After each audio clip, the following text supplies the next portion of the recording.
We are creatures of desire. What we most desire is meaning. What makes us suffer most is a lack of meaning. The Meaningful Life with Andrew G. Marshall. Marital therapist, author, and communications trainer Andrew G. Marshall invites guests from all walks of life to discuss what makes life meaningful. Hello, I'm Andrew G. Marshall. Welcome to The Meaningful Life. We're available on Apple, Spotify, Podbean, and wherever you find your podcasts. Today, I'm going to be discussing a topic steeped in secrecy and shame, but affects, according to estimates, about 1 in 20 people and makes up 25% of all search terms. Perhaps you've guessed already, but we're going to be talking about sex and pornography addiction. It's a controversial diagnosis for the general public, who think it is an excuse for bad behaviour, and amongst my profession too, who debate whether it is a compulsion rather than an addiction. I first met my witness over 15 years ago, when I took one of her training courses. Dr Paula Hall is the founder of the Laurel Centre and a sexual and relationship psychotherapist who specialises in helping people impacted by sex and porn addiction.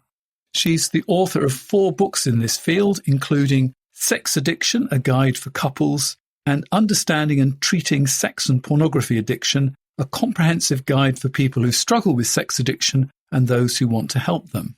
Her most recent venture is founding the not-for-profit organisation Pivotal Recovery to provide anonymous, accessible and professional help for people struggling with sex and porn addiction.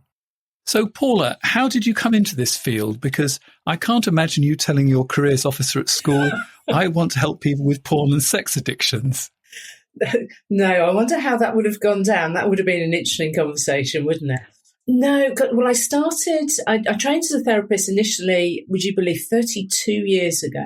I always know how long ago it was because it was actually when my first child was born, and I did what many women do. I retrained, and initially I worked on a drugs helpline, and I did that for a few years, and then I trained with Relate, became a couple counsellor, then I did more training, became a sex therapist, by which time child number 2 was there, and then from there, I guess it was as a sex therapist that I started noticing people coming forward with compulsive sexual behaviours, and I guess that was about, well, if we met 15 years ago, that was probably about 20 years ago now that I started noticing this pattern. But we didn't really have any language for it. We didn't really have a label for it. And it was a dear friend and colleague, Thaddeus Burchard, who unfortunately has passed away since, who actually did a talk at a conference and started talking about sex and porn addiction. And it was just those light bulb moments. I was like, oh my goodness, all the things that I'd learned in terms of drug addiction, a lot of the stuff that I'd learned as a sex therapist, those two worlds then came together and I thought, aha, now I know what it is that I'm dealing with. Since then, I don't have to tell you, Andrew, the research has come on leaps and bounds. Can you believe it? When we met, we didn't really have smartphones. We would have had a little flip-top phone back then, texting like that, if indeed we had that. But of course, pornography has proliferated society since then, which means the problem has as well. And yeah, it's become everything I do, all the work that we specialise in. So why is there so much controversy about the word addiction in this field? It's an interesting one, isn't it? I think it is changing. It is beginning to change because now the problem is accepted in ICD, in the International Classification of Diseases. So it's kind of accepted as a problem. When I first started out, people were saying this isn't an issue. This is a non-problem. You're making it up. People making excuses. It's people who can't, with a high libido perhaps. Yeah, there was a lot of denial that there was an issue at all. That has changed considerably, particularly over the course of the last 5 or 6 years since it was included in ICD. Now it is widely accepted that this is a problem. Pornography use is very problematic, particularly for a lot of people. And for a lot of people, it escalates to offline sexual behaviours as well. So it's recognised as a problem, but there is still some misunderstandings on whether or not it's best described as an impulse control disorder, a compulsive disorder, or an addictive disorder. Talk me through those three things. So a compulsive disorder, think compulsive hand washing, checking whether your back door's locked over and over again. Is it locked? Is it locked? I must just check. That's a compulsive disorder. The reason it doesn't quite fit with compulsive disorder is that a compulsive disorder doesn't give pleasure. People don't wash their hands because they enjoy it or lock the back door multiple times because it's fun. Whereas initially, at least, people do engage in these sexual behaviours because there's pleasure associated. So there's no reward for compulsivity, which is why it doesn't quite fit there, although it has some characteristics. Impulse control disorder. So this is an impulse control disorder. I mean, at the moment, the other ones are kleptomania, so impulsive stealing, pyromania, impulsive setting of fires, and compulsive sexual behaviour disorder. It's hardly in a great category, really. The reason it doesn't really fit with that is because for a lot of people, it requires planning. A lot of people will be quite ritualised. They will decide that they are going to have a binge fest of pornography on Friday evening when their partner is out of the house and they have the house to themselves. That's not impulse control because it's planned ahead, it's ritualised, it's organised. Also, generally with impulse control disorders, they're not done to manage an emotional state. There's often other underlying issues, but it's not done as a form of affect regulation, whereas we know that addictive behaviours are. And many people with sex and porn addiction talk about how it's a way of managing stress, managing anxiety, managing feelings of loneliness or low self-esteem. So we know it's often about emotional regulation. So impulse control doesn't really fit. Addictive disorders, in many respects, it fits that better than anything else. But what we don't yet have evidence of, research evidence, we have clinical evidence, but not research evidence, is that there is actually escalation, that actually people move on and need more and more and more. So if you think of alcohol or drugs, we develop tolerance and we start needing more alcohol in order to feel drunk. So we get that escalation. And also when we withdraw from drugs or a chemical addiction, then we feel shaky. There are all sorts of side effects from withdrawal. So at the moment, we don't actually have any evidence of withdrawal or escalation, although saying that, all of that research is being done.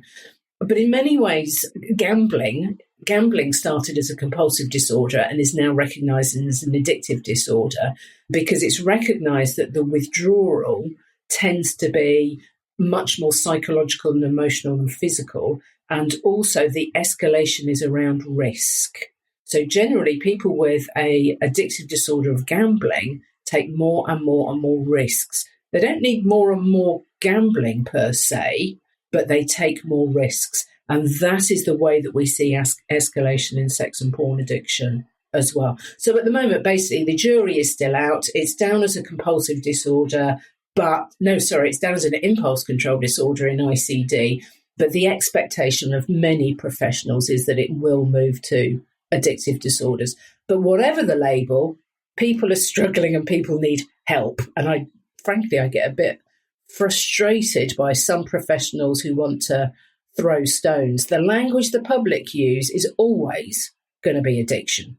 There's no such thing as drug addiction. It's substance misuse disorder. But who goes around saying, oh, I know someone with substance misuse disorder? None of us do. We call it drug addiction. So what you say is it's not the behaviour, but the dependency. Exactly. And ultimately, the type of behaviour isn't really relevant. It's certainly relevant to partners, with my experience of working with partners. But if you think of alcohol dependency or any other type of addiction, it doesn't matter whether you prefer whiskey or sherry or prefer, a pint of beer or whatever it is. It doesn't matter if your gambling is on the horses or on the football or on the slot machines. It's the dependency on how the behaviour makes you feel that defines it as a problem rather than the actual type of behaviour itself. So sex and porn addiction go together. Is sex addiction an escalation from porn addiction? There are some people who struggle with the term sex addiction because they say, but I've never had sex, it's only ever been pornography. But to me, it's a sexual behaviour addiction. pornography is definitely sexual. There's no doubt about that. So we know within sex addictions, pornography is the biggest problem. So problematic pornography use, researchers reckon, takes up about 75-80% of people. But often when we see people with porn addiction, it has escalated. It's escalated to chat, sexual chat.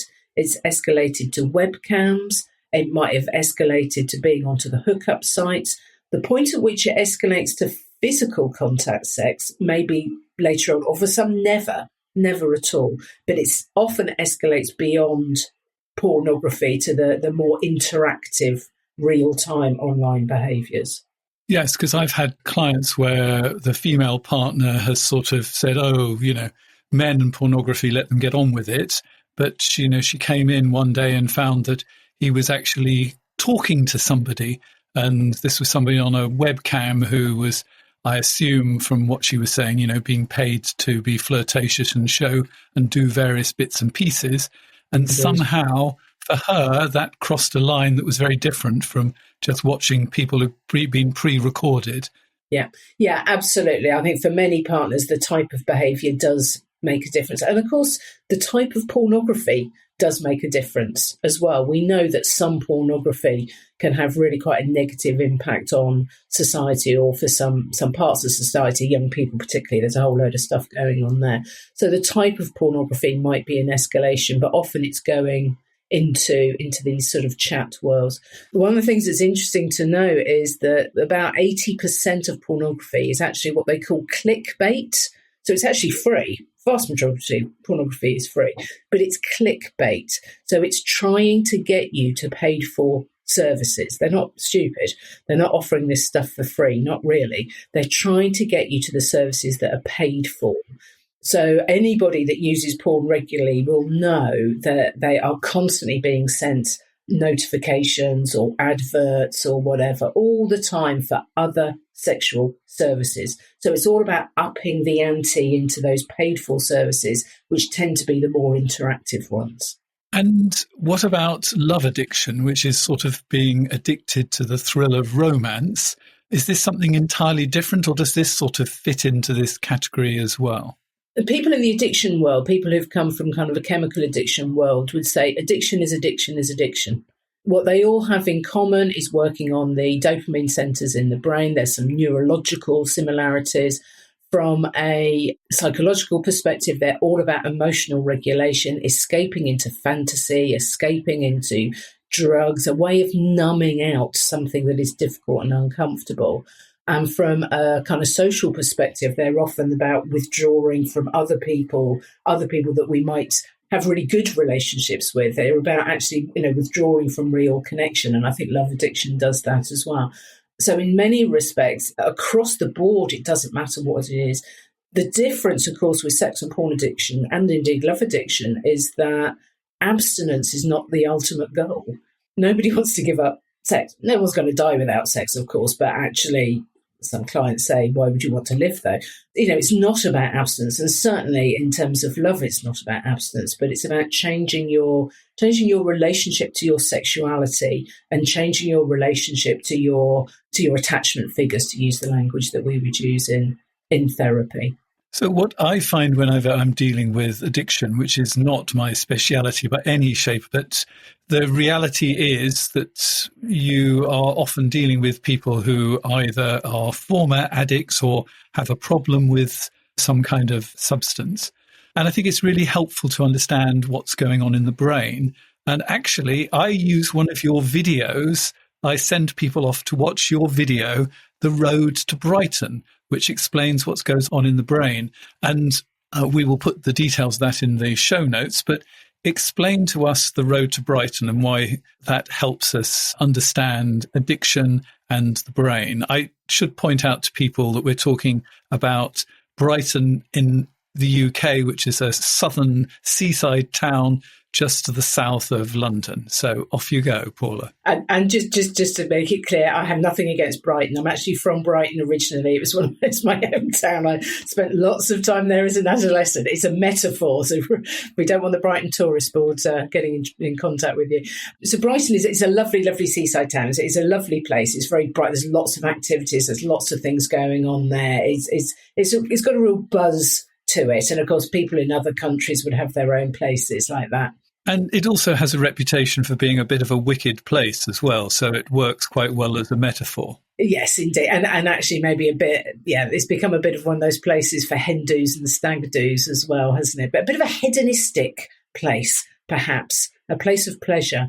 So if using that as a metaphor, what I do is I talk about Brighton as representing the addiction, and this can work with any type of addiction. So that represents the addiction, whether it's chemical, whether it's gambling, whether it's shopping, whether it's love, whether it's sex or porn. And if you think of London, so as you say, London is about, 50, 60 miles north, as being your normal life. Use that as a metaphor to represent your ordinary life. All of us enjoy pleasure. So if you go to Brighton, if you keep going to Brighton, what happens is we develop a neural pathway. So that's just basic learning neuroscience, that when you do something, you repeat a behaviour on a regular basis, you build a neural pathway to it. If you go to your addiction, if you go to Brighton on a regular basis, that neural pathway becomes stronger and stronger and stronger. And unlike, for example, when you're learning to play the piano and you build a neural pathway, if you're building a neural pathway that is particularly pleasurable, that has a lot of dopamine, you're building a particularly rigid pathway.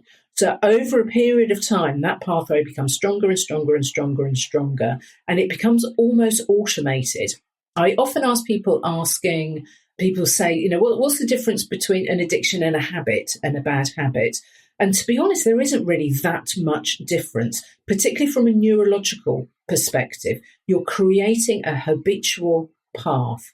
So very, very quickly, you can find yourself on the road to Brighton without giving it much thought at all. You get up in the morning, you brush your teeth, you sit down, you watch pornography, because that's what you do every morning after you've brushed your teeth. It becomes habituated and becomes a regular thing. So getting into recovery from a neuroscience perspective means you need to stop going to Brighton. And critically, you need to stop looking at pictures of Brighton and fantasizing about Brighton, because we know this a lot actually from sports psychology, interestingly. If you continue to fantasize or visualize something, we actually continue to strengthen that neural pathway. It's why visualization can be such a powerful tool for healing, because it can take us to a positive place. But actually, if you visualize or fantasize, as we'd use that term, in an addictive process, then actually it strengthens the neural pathway in a negative way. And what's happening is you've got this motorway, the sort of almost like a 10-carriage motorway going straight to your pleasure place. And every other kind of pleasure is going to be really rather pathetic in comparison. And there's a feeling that if you give up your prime reward, your life is going to be completely and utterly meaningless. But there are other ways of getting to pleasure. It's just that effectively they're now all blocked up. The little side roads and little byways have now got tractors going down them, and there's lots of dead ends. So you've sort of got to find new ways, effectively not to Brighton, but to the south coast, shall we say. We're not going to Brighton, but we could go to Hastings or Eastbourne or one of these other more respectable places. Indeed. And so many people sort of say, but none of these other places are as interesting as Brighton. Nowhere else is as exciting. And in part, that is true because of the way that the brain functions. And actually, once you stop going to Brighton and go to the other places more often, you'll find them more enjoyable. So some of that is biological, not psychological. But ultimately, giving up Brighton, giving up your addiction is actually grief work. And people say, I've tried giving up lots of times, and I will when I can find something to replace it. You won't find something as good as Brighton. Giving up your drug of choice, whatever that might be, you have to go through a process of bereavement.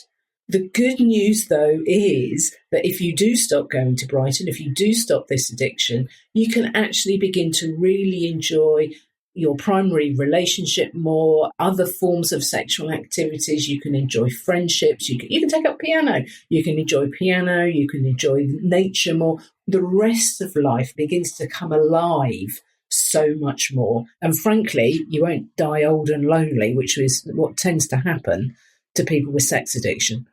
So how much of these addictions are caused by sort of baseline psychological problems that may be unresolved childhood material that we might not be conscious of? And how much is it that they've made pornography so tasty that, even people who don't have baseline problems risk being pulled in because, Brighton is just so flashy. It's got neon lights and they've now put a big wheel there and it's got so many temptations. I'd love to know a statistic to that to give you, Andrew, but I don't have one. I think the pattern is beginning to change. It's really interestingly, and I think that's because pornography has become so much more available. But certainly all of us need ways of chilling out, of numbing out. We've had a really, really busy day. You've had a stressful day. We're going to find ways of chilling out. There's nothing wrong with that. And it might be that you listen to your favourite podcast. It could be that you're reading a book. You're doing whatever it is. We find ways of just relaxing and chilling out. And if you're very worried or anxious about something, distracting yourself with something else is a good thing to do. So for many people, if they have a stressful life or if they are struggling, particularly with something like anxiety or depression, they might turn to pornography as a way of managing that uncomfortable and difficult emotion. So these underlying psychological issues absolutely can be the cause of the problem for many people who haven't been able to, for whatever reason, resolve that difficulty.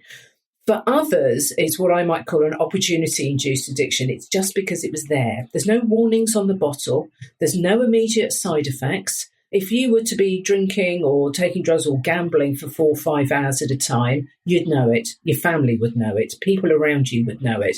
But you can watch porn for 4 or 5 hours, get up for work the next day, crack on. No one's going to know. No side effects, no come down. So for many people, the brain, that road to Brighton, can be developing and getting stronger without them even knowing that it was happening. That is often an opportunity-induced addiction. However, and this is the critical bit, I think, Andrew, when you recognise you do have a problem, when you recognise, oh my goodness, hold on, this is taking hours of my time. Actually, I haven't been out. I haven't seen friends for ages. Actually, I'm turning down real life sexual relationships because I'd rather look at porn. This is a problem. Some people are able to give up really quite easily. Not everyone needs a therapist. For some people, things like Pivotal Recovery, which is a self-help course, is more than enough. They can use something like that and actually understand the issue, understand the problem, get on with their life. Those that really struggle to get into recovery are those who also have, or at the same time, have developed other issues. One thing you might be very aware of is we know that during COVID, for example, all of us, or most of us, I include myself in this, turned to some rather bad habits. I drank more alcohol than normal in COVID. I definitely did. I ate more rubbish food. I definitely watched a heck of a lot more rubbish television.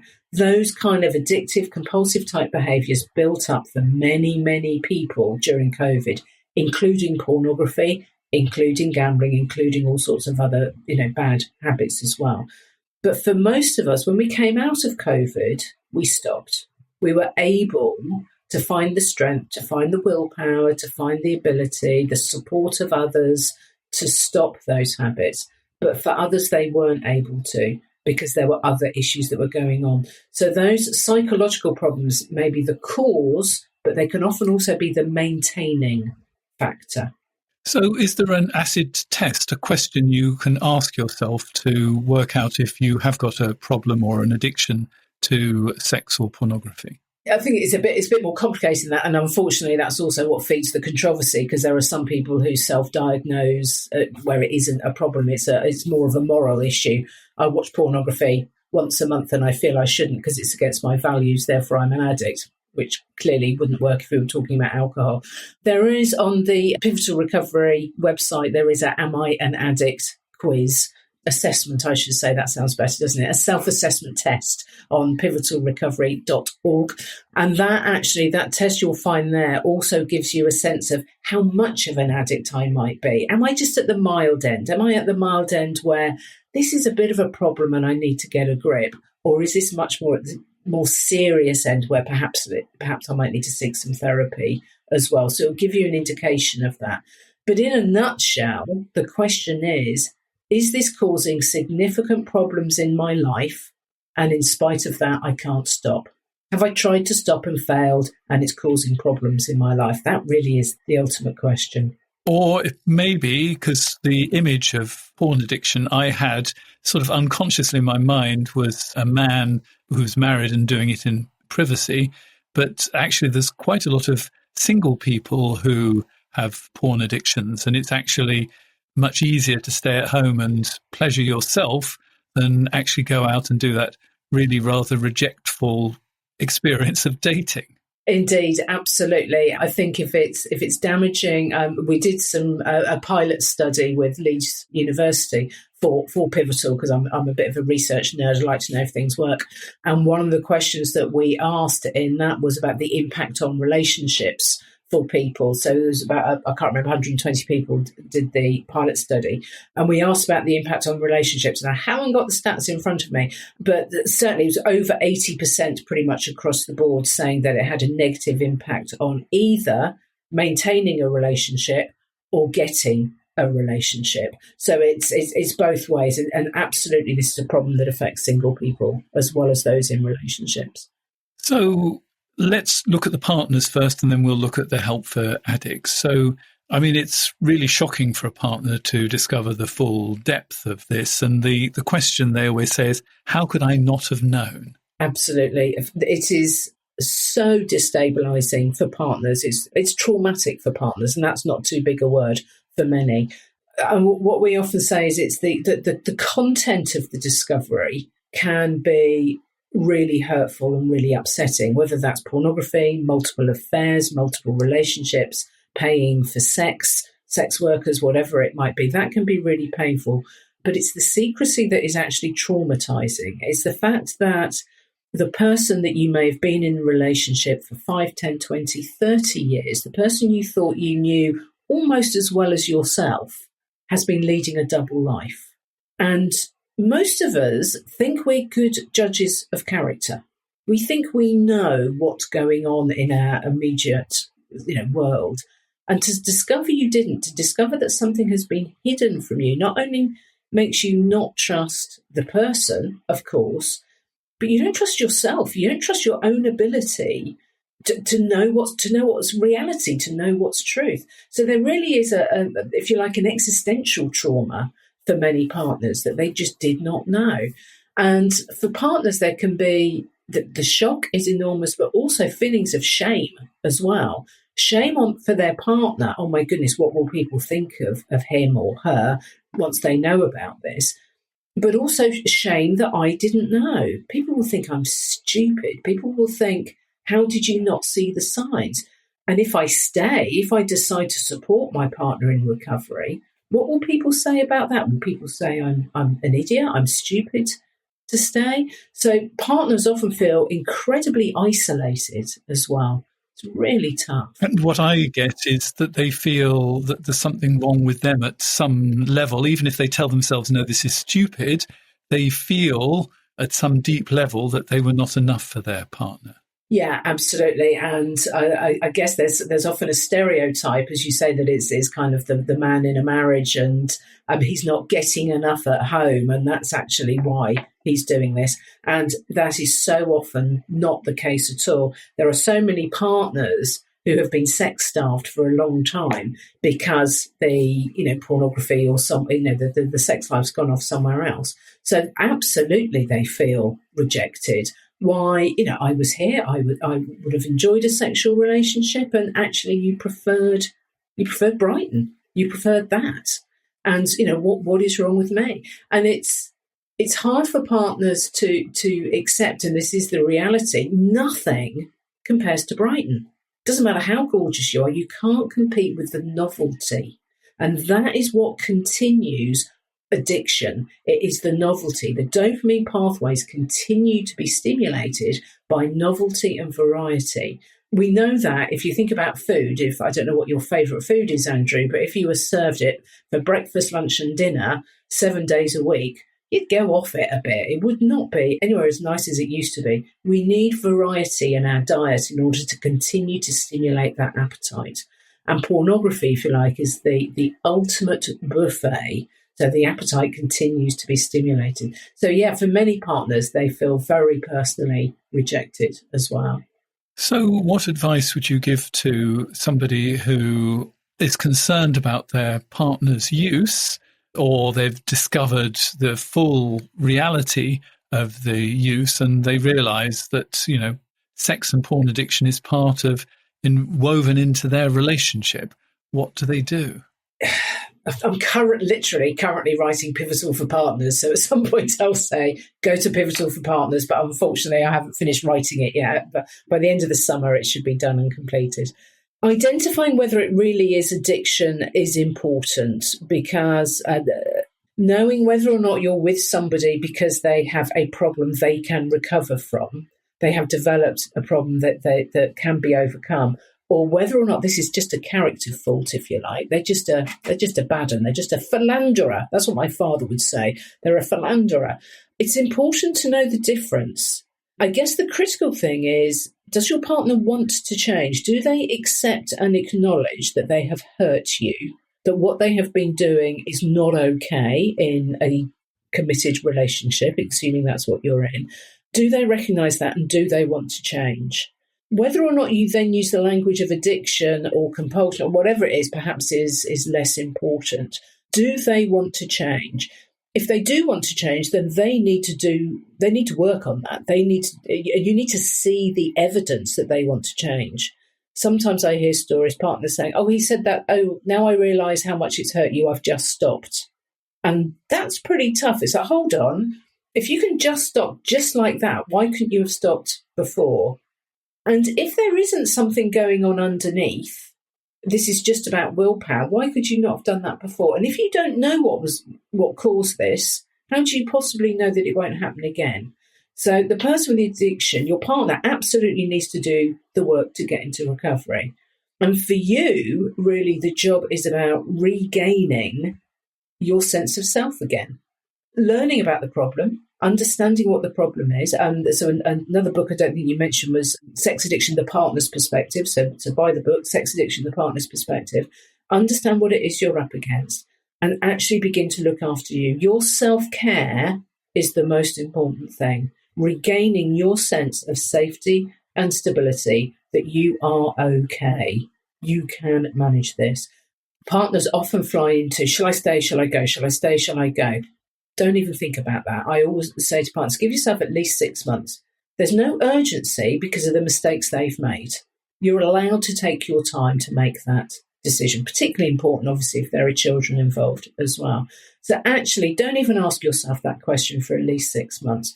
Focus on getting your sense of safety and self-esteem back, focusing on what's important to you, focusing on what you do need from a relationship if you're going to stay in this relationship. And then when you're ready, if you're ready and you want to recommit to it, then it's going to be based on whether or not they have done the work of recovery. So it takes time. And I'm sure you've seen this as well, Andrew. Somebody walks into your office, or so often on Zoom now, isn't it? I need to know now, what do I do? Such an important question. But what you do right now is look after you. And I think that's really good, that you really do need to give yourself time, because you could actually not be getting all the facts at this point. That's because, unfortunately, the information tends to come out in dribs and drabs. So, it's not a good idea to make a decision too soon, because you don't actually know what you're dealing with. And I think you're really going to need support over this period. And it gives your partner time to work on themselves, so that maybe couple work is something that comes 6 months down the line, when you know exactly what you're dealing with. Your partner has had a chance to start doing some work, and you're not in crisis, because couple work, when you're in deep crisis, doesn't really start. It's sort of, most of the work is just sort of helping you from moment to moment, and that might be better done individually. So let's move on to the person who's recognized that they have got a problem. What is the work? How do you get to being sexual again without re-triggering and wanting to and starting fantasizing about your porn favorites? Sorry, can I just go back and just say that what you said earlier about partners is so important. It's big with the addiction as well, but actually being in the support group with other partners. The Laurel Centre do lots and lots of online support groups for partners, and just breaking through that sense of isolation and being able to share with others in confidence is so important. So yeah, support group for partners. Yeah, the person with the addiction, I think the first bit is kind of unpacking the problem. It's what we call the psychoeducational piece of the work. So often when I first meet someone with a compulsive sexual behaviour, they don't know why it's happened. They don't know why they do it. Or they come up with kind of really not well thought through responses like, well, I was bored. It's just what I always do. And I think before you can really overcome a problem, you've got to understand what it is. If you don't know why your boiler isn't working, goodness knows why I came up with boiler in my head at this moment in time. I won't be following this course. I know nothing about plumbing. Too late. If there's a problem with your boiler, you need to know exactly what it is to know whether or not you're just going to switch it on and off again, or you need to get a plumber, or you need to get a replacement. You've got to do that bit of analysis first. So the first piece of work is really about understanding your problem from a biological and a psychological perspective. So the neuroscience piece we were talking about earlier, but also understanding what's going on for you psychologically. The next piece of work really is about understanding why you haven't overcome this problem in the past. It's pretty rare for me to meet someone who hasn't tried on a number of occasions, and finding out what faulty core beliefs they might have, which could be getting in the way of them recovering from this. So I use it in Pivotal, particularly we use what's known as the choice recovery model. And choice is an acrostic as well as kind of our philosophy for recovery. Because I think addiction takes away your choices. It takes away your ability to choose the person that you want to be and the life you want to lead. And actually recovery is about getting back into the driving seat of your life again. So the C stands for challenge core beliefs. What are my faulty core beliefs that might be telling me I won't be able to overcome this, or I need this, or this is the most important thing in my life? Really look at those, because otherwise they'll sabotage you in the future. The H is about having a vision. I'm so excited by the title of this podcast, The Meaningful Life, because I think we're both really big fans of positive psychology. Actually, what makes you happy?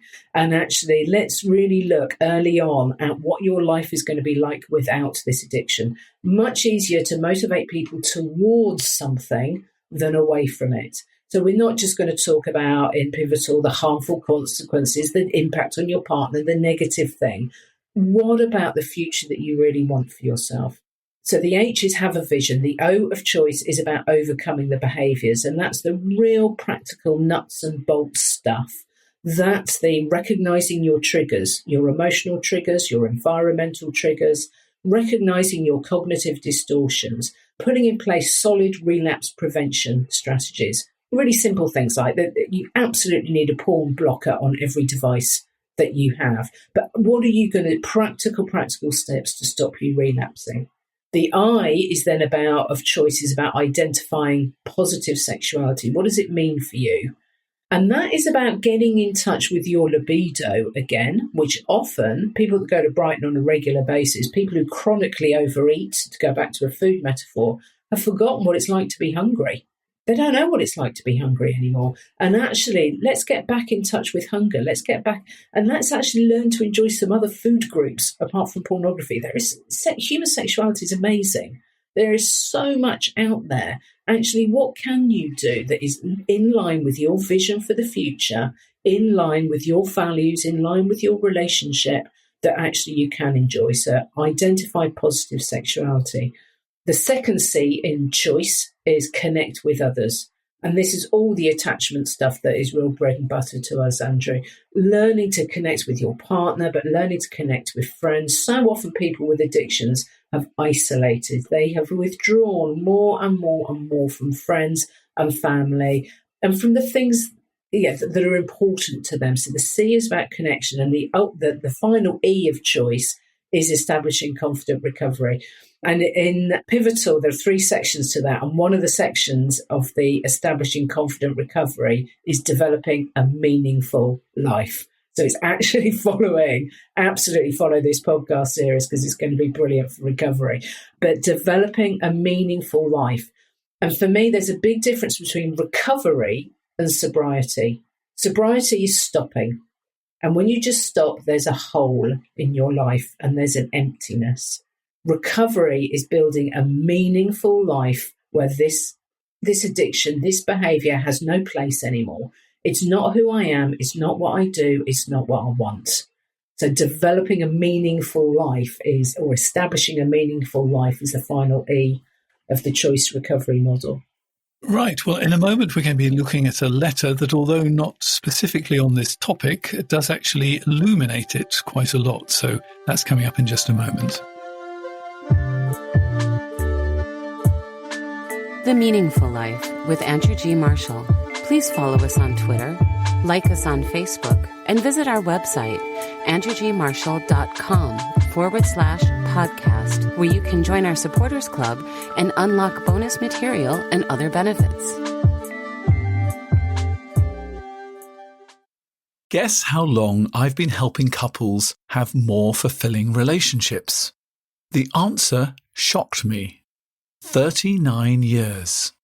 Over this time, I've developed all sorts of interventions to help couples communicate better and make meaningful changes to protect and nurture their love. Some ideas I've used for a while and dropped, but at the core, there are a handful of must-haves that I use with all the couples I see face to face. Sadly, I can't work with everyone who wants my help, but I can share my best relationship tools. I've put them in a new course with worksheets and links to my most helpful podcasts. There are 4 hours of instructions to do at your pace together, with your partner or on your own. And it normally retails at £150. But to launch, I've dropped them to a special introductory price of £99.50. If you'd like to find out more, go to andrewgmarshall.com/tools and get started on improving your relationship. Get great savings throughout the store at Safeway. This week at Safeway, value packs of Signature Farms chicken picnic packs, drumsticks, thighs, or leg quarters are buy one, get one free when you buy 2, member price. Plus, get red seedless grapes for the member price of $1.88 per pound. Also this week, get half gallons of Lucerne milk or Open Nature almond beverage, selected varieties for $1.97 each with digital coupon, limit 4. Visit Safeway.com or head in store for more deals. The NAFA Expo in San Antonio is the place for fleet managers to imagine the full potential of their fleet, and Fleetio's fleet maintenance platform can help you unlock it. We have a healthier fleet operation than we've ever had before because of the organization that it provides.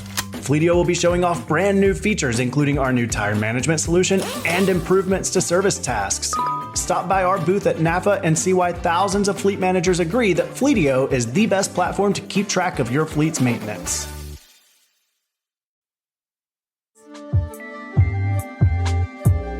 You can participate in the program and send in a letter by going to andrewgmarshall.com/podcast. There's a section called Participate in the Program. I was sent a suggestion for a topic in the future about emotional detachment and emotional unavailability. And I thought that this was not just a great idea for a future podcast, which I will be arranging, but I thought it raised all sorts of interesting issues to raise with one of my witnesses on The Meaningful Life. And I chose Paula, and she was a bit surprised, but she actually realized this was at the core of her work. So here comes the letter. I recently found myself in a position where I had to emotionally detach from my best friend of 35 years. I found this approach actually improved the situation for both of us. I'm left with lots of questions. Can you help with them? How is emotional detachment different from emotional unavailability? How do we end up feeling emotionally responsible for others? Why is it difficult to emotionally detach from somebody we care about or love? How can having an objective point of view instead of being in the trenches with the person help you and them? When is the right time to emotionally detach and become more objective? Is it a skill that needs practice? When might emotional detachment not be a good idea? Can you rebuild a kind of relationship with that person where you still care as much but from a different perspective? And if you can, does this need to be agreed upon or does it happen organically? So, how do you respond to this one, Paula? All of those questions all at once. It is a fascinating topic. The more I thought about it, the more as you say, the more I realise actually we work in this all the time, because people with an addiction have a tendency to be that they're not able to have emotional boundaries, which is another kind of word for emotional detachment. They're not able to take that objective stance. They get so caught up in what's going on around them, maybe whether that's someone else's emotions or the emotion of the situation, that they're not able to be objective and rational and make good choices. And for partners, absolutely, partners can just get so engrossed in their partner's recovery that they lose themselves. I mean, I think the difference between emotional detachment and emotional unavailability, to me, is about consciousness. And I guess when we're talking about emotional, whether it's emotional, I'm trying to think, what's the opposite of emotional detachment? Emotional attachment? When you're engrossed in... Could it be enmeshment even? Enmeshment, yes, I think that's right. In addiction, we might say codependence would be the word. But yeah, enmeshment or codependent, I think is a very similar thing. I think when you're enmeshed with somebody, you're often not consciously aware. You lose your sense of self. When someone's emotionally unavailable, they're not aware that they are. But actually, when you become emotionally detached, it's a conscious decision and a conscious choice that comes from self-awareness. You're aware of what's happening. You're aware of what this person is saying or the emotion they're experiencing or whatever it might be. And you're able to just take that kind of step back, that conscious step back, and respond rather than react. And I think that's the real gift of emotional detachment, is that you're able to respond rather than just react, rather than getting caught up in what's going on in your own emotional state. You're able to actually respond from a more conscious perspective. Would you agree? What do you think? Yeah, I mean, I've got a slightly different way of putting the same stuff, so let me run my way of seeing it down. I mean, I think that when you're enmeshed and when you're too involved with somebody, you're going to be trying to rescue them. You know, they've got this terrible problem and you feel responsible in some way to actually rescuing them. The problem with that is it turns them into a victim, and they also probably don't like you rescuing them, and they'll start acting out, either getting angry with you or you get angry with them because you're trying all this rescuing and it's not getting anywhere. So what you're trying to do when you're over-involved is rescue. Now, the problem is some people then detach to the point they're emotionally unavailable. So, you know, F you get on with it yourself. But there's somewhere between those two things, and I call that caring. Yeah. Now, if you can care, but you don't feel responsible for rescuing them. So the question is, what's the difference between rescuing and caring? Well, it's often down to a skill, and that skill is being able to listen. So, you know, they can tell you what's going on, but you don't have to feel responsible for sorting it out. You can hear about the fact they're feeling down. You know, it's not your responsibility to be the entertainment officer.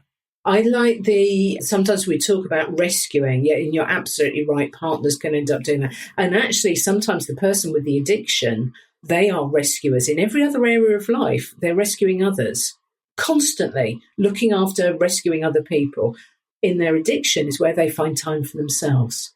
That is just for me. And the secrecy of it is actually really important because it makes it feel even more like a place where they have some boundaries.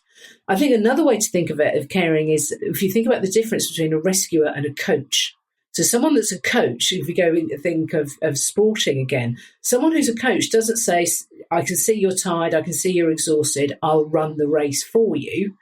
What a coach says is, I can see you're tired, I can see you're exhausted, So they have the empathy, they're listening, they listen to the issues, they listen to the problem. But I believe you can do it. I believe that actually you can manage this. So coaching is really quite different from rescuing. Coaching doesn't do it for the other person, but actually gives them a little bit of nudge, a little bit of support. And maybe that's where the caring is.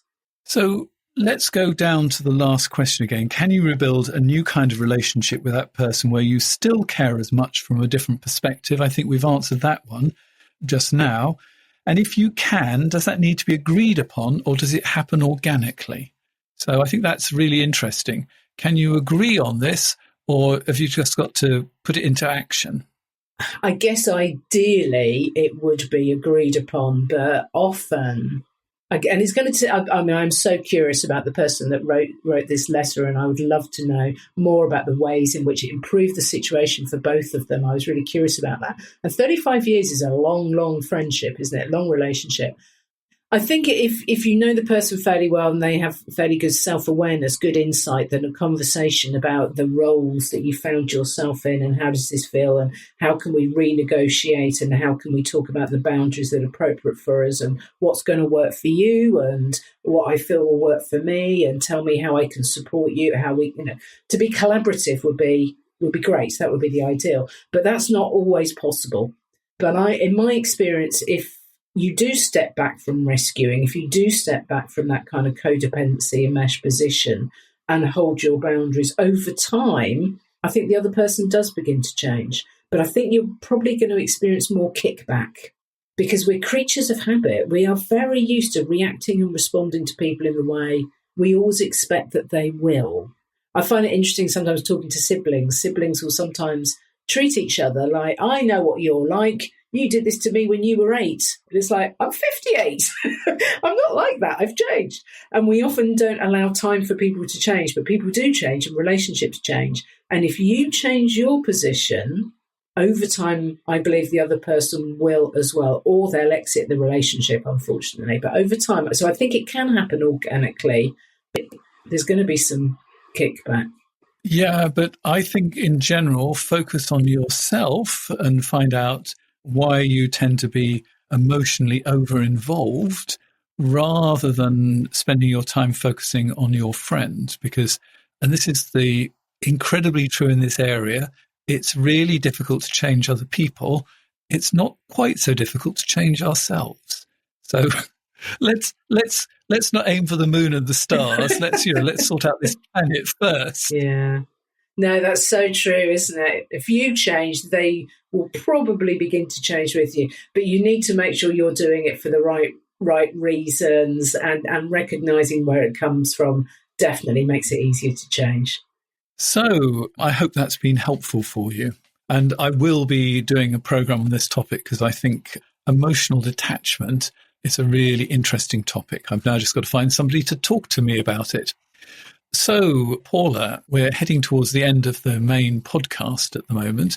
The conversation continues. If you would like to find out more, we're going to be talking about finding a new life after addiction. So, how to fill the hole, which I think is a really interesting topic. I hope you can join us for that. But before we end, let me ask you as a witness on the meaningful life, what makes your life meaningful? It's another one of those questions, isn't it? It's hard to kind of boil down. But so I'm going to go with the 3 things that came straight to my mind when I read the question. Family. I'm delighted to be a grandmother now. Would you believe, Andrew? I know you're looking at me thinking that's not humanly possible. But I now have an 18-month-old grandson, and he is an absolute delight. And my other daughter got married just a few weeks ago, which was absolutely wonderful. So family, really, really important to me. Work. It's really important. And I was thinking about that and thinking, gosh, yeah, my work is really important. Why is it? And I think it's because it is, for me, there is something about service which is really important. And I get a lot out of caring for others. I get a lot out of giving. And doing, getting Pivotal off the ground as a not-for-profit was something I've wanted to do for years and years and years. And I've been so excited about that and the potential future for it. And it is about trying to serve others in crisis. And I think that is something that's really important to me. And the final bit would be nature. I moved down to Dorset since we last met. Used to live in the Midlands, but during lockdown moved down to Dorset, and I'm now just about 20 minutes from the sea and the cliff tops, and it's just beautiful. So nature, and I think it helps give a perspective to life as well. And as we should have said earlier, there are other seaside towns beyond Brighton, and they offer just as many pleasures, like cliff walks and sandy coves. So if you'd like to find out more about New Life After Addiction, you can hear that on the bonus material. You can subscribe directly via Apple or Spotify. And if you want to become a supporter of The Meaningful Life and unlock the bonus material this way, here are the details. You've been listening to The Meaningful Life with Andrew G. Marshall. You can follow Andrew on Twitter, like him on Facebook, and please leave a review wherever you consume your podcasts. Making, editing, and distributing The Meaningful Life comes with substantial costs, and we'd like to ask for your help. Visit our website, andrewgmarshall.com/podcast, where you can join our supporters club and unlock bonus material for every program, send in a letter to be discussed by Andrew and his guests, and join a community of other people seeking to make their life meaningful. At the gold level, you get even more benefits. Production of The Meaningful Life with Andrew G. Marshall is by Michael Dooney. Social media by Madeleine Healy. Sound engineering and theme tune by Sebastian de la Luz Mendoza. And I'm Susie Colick. Please tell your friends and spread the word. Thank you.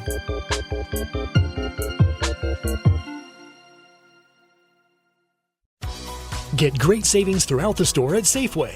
This week at Safeway, value packs of Signature Farms chicken picnic packs, drumsticks, thighs, or leg quarters are buy one, get one free when you buy two, member price. Plus, get red seedless grapes for the member price of $1.88 per pound. Also this week, get half gallons of Lucerne milk or Open Nature almond beverage, selected varieties for $1.97 each with digital coupon, limit 4. Visit Safeway.com or head in store for more deals.